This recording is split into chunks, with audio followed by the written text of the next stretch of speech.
You can pick it up with one finger above your head, and that is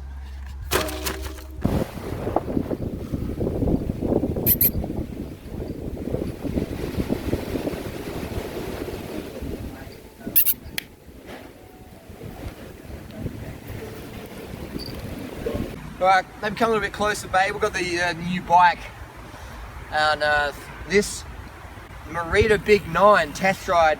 I was looking for something to replace the Specialized Epic. Bought the Epic last year, it's $12,500 bike retail, but it's about 11 bit. But quite a nice bike downhill, but the Epic going up a hill, it climbs like a pig. First world problem, alright? First world problem. I'm a loudmouth Aussie. My first world problems. And I want a mountain bike that's a lot faster up the climbs, just feels more aggressive to ride. And so I looked around, I was like, what's the lightest bike? I can afford anything.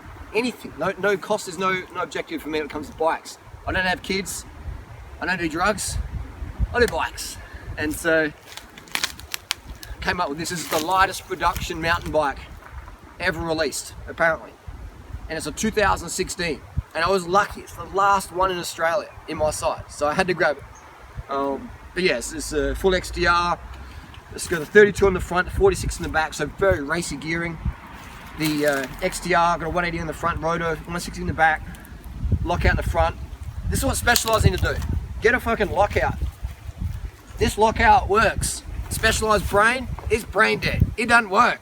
The 2.0 brain is like, oh, it's horrendous. I'm on my third shock. The front's been redone as well, and it still doesn't fucking work. The brain is dead. I don't even know why Specialized still run with it. It used to work back in the day, you know. But this one, anyway, you've heard me rant and rave about the Epics and how good a bike they used to be and how shit they are now. If you're a climber or if you want that aggressive XC race feel. I'm not even an XC racer, you know, but I love going on dirt. I love gravel riding, I love climbing, I just love exploring on a bike that's really motivating to ride. And I'm not much of a downhill rider, so I don't need a trail bike. But for me, the Epics now become a trail bike. You sit on them and they sort of feel alright, but then it's when you try and climb on it, it's just like, your bars are up here and you gotta tweak all the, it's just, yeah. Anyway, so this is a fantastically light bike, DT Swiss 1200, the XRC wheels, they feel really nice, absorb a bit of the shock. It's got, this one's good, this is a hippie fucking bike, this is a hippie vegan, it's got flax fibers in there. When they make some flax oil, they sell them in the health food shops for $60 a litre. The fibers, industrial waste product, they give it to animals to feed them, also put it in bike frames.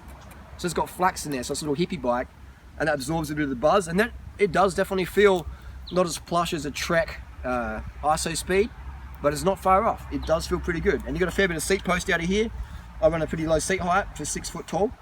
But it does feel very compliant relative to what sort of bike this is designed for. An XDR, 1x, I do prefer 2x, but this is, you know, I do have any option of this bike. 2x just for me gives more range if you're touring, stuff like that. I could always put a bigger cassette on here maybe, or smaller front ring.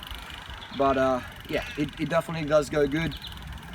The Shimano brakes work, there's not much rub going on there. So yeah, that's the Merida, the Big 9 9000. The world's lightest production cross-country bike. Look at that. I almost snap off my finger. I was trying to be fucking strong and show off. It is a one finger bike. Hey, two fingers above the head. Let's go for one finger. Oh, here we go. Boom! Full natty bra for the win. That's what a light bike we're talking about. I just think I ripped the tendons in my finger. But yeah, crazy. One finger. You can pick it up with one finger above your head, and that is the Merida Big 9. They make Specialized bikes as well. Apparently, Merida owned 49% of Specialized. Apparently, these bikes are made in the same floor as your Specialized carbon bike, and for the price tag, these really are unbeatable. But if you're from the USA, you won't find these in store because apparently their condition with Specialized is not allowed to sell Merida product in the USA. So in Australia they're pretty common, but in the USA you won't find them. So anyway, if you have any experiences with Merida, let me know. Back of a lifetime warranty, Australian distributor, advanced traders, mostly sold at 99 bikes.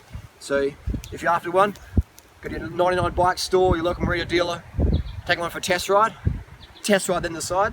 So you think the stack height's, it's not super racy. You see I've got this stem slammed down. Could even probably get a little bit lower, but I've slammed it. I could probably make it slam a little bit less, a bit more maybe. But yeah, otherwise, first ride impressions, I am very impressed with this bike. This bike feels old school, XC, fast racer. It feels like you're on EPO. Maybe I'll give Phil a call and see if he's got any spare Mexican product. See you soon.